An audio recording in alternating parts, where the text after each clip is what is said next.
Je me réjouis de prendre part aujourd'hui à la clôture de cette importante campagne de sensibilisation consacrée à la protection des femmes et des filles déplacées contre les violences basées sur le genre, y compris les violences numériques.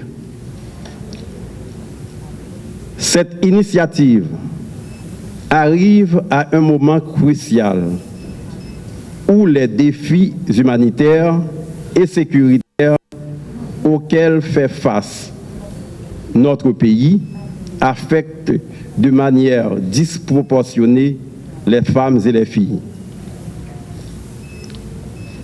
Pas gain la paix durable sans respect et protection pour femmes actives.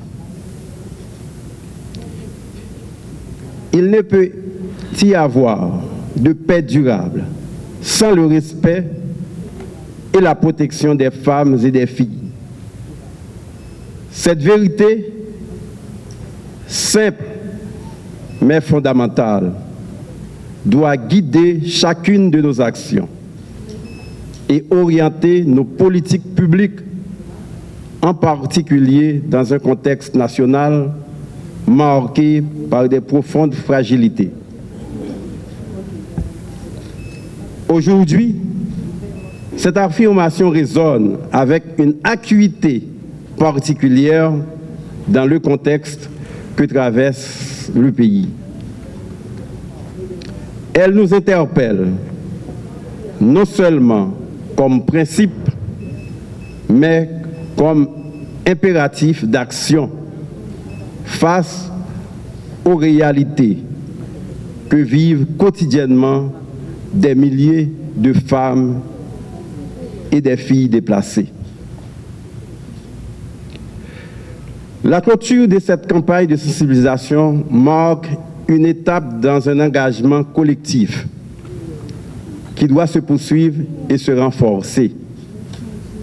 Car protéger les femmes et les filles contre les violences basées sur le genre, y compris dans les espaces numériques, c'est agir au cœur même des enjeux de dignité humaine, de justice sociale et de stabilité nationale.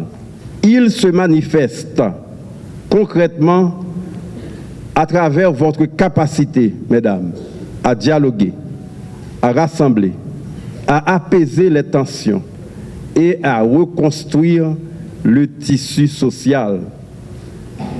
Vous êtes chacune, à votre manière, des artisanes de paix. Je tiens à saluer votre courage, votre détermination et votre engagement tout au long de ces séances. Vous avez démontré que, malgré les difficultés, il est possible de se lever, de s'organiser et de porter des initiatives porteuses de changement.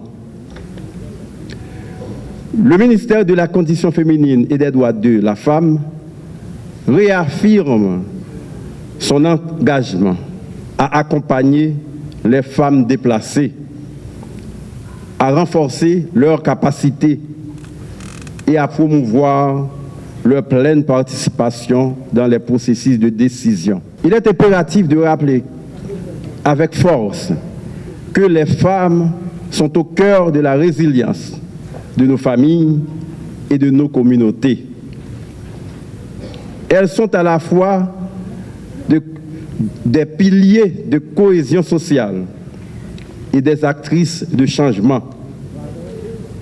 Pourtant, en situation de déplacement, elles se retrouvent souvent exposées à des risques accrus, violences physiques, sexuelles, psychologiques, exploitation, mais aussi cyberharcèlement et autres formes de violence facilitées par les technologies numériques. Ces réalités exigent une réponse collective, structurée et adaptée aux nouvelles dynamiques de violence.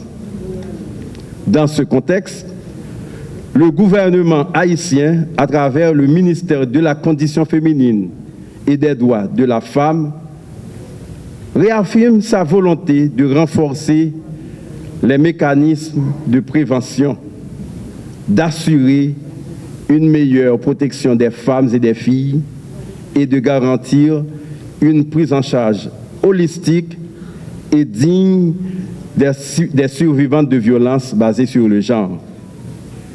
Cela passe notamment par le renforcement des services de proximité, l'amélioration de l'accès à la justice et à l'intégration des enjeux liés aux violences numériques dans les stratégies nationales.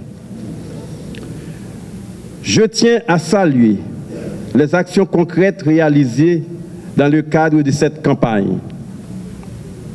Les sessions de sensibilisation qui ont permis de former et d'outiller les communautés, les productions médiatiques qui ont contribué à briser le silence et à changer les perceptions, ainsi que des espaces d'écoute sécurisés qui ont offert aux femmes déplacées la possibilité de s'exprimer, de partager leurs expériences et de se sentir soutenues. Leur accompagnement est essentiel pour renforcer les capacités nationales et assurer la continuité des interventions en faveur des femmes et des filles en Haïti. Je souhaite également rendre hommage appuyé aux organisations de femmes journalistes, aux leaders communautaires, aux acteurs de terrain, dont le travail de proximité, souvent réalisé dans des conditions difficiles, a été déterminant pour atteindre les populations les plus vulnérables et assurer le succès de cette initiative. Mesdames, Messieurs, la protection des femmes et des filles ne doit pas être une réponse ponctuelle à une crise, mais un engagement permanent et structurant. Ensemble, nous devons continuer à bâtir une société plus juste, inclusive et équitable, où chaque femme et chaque fille, sans distinction, peut vivre à l'abri de la violence, dans le respect de ses droits et de sa dignité.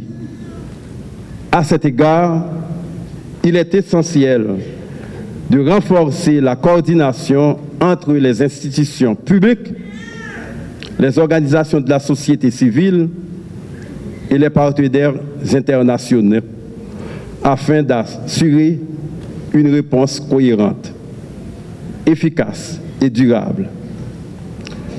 La mutualisation des ressources, le partage d'informations et le développement de mécanismes de suivi et d'évaluation permettront d'accroître l'impact de nos interventions et de mieux répondre aux besoins des femmes et des filles, notamment dans les zones les plus affectées par les déplacements.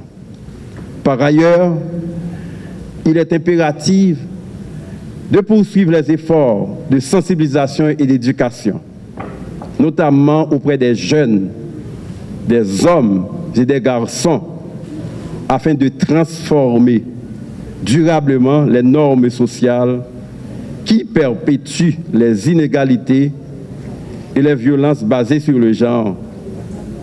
La prévention reste un levier fondamental pour construire une société respectueuse des droits humains où l'égalité entre les femmes et les hommes devient une réalité concrète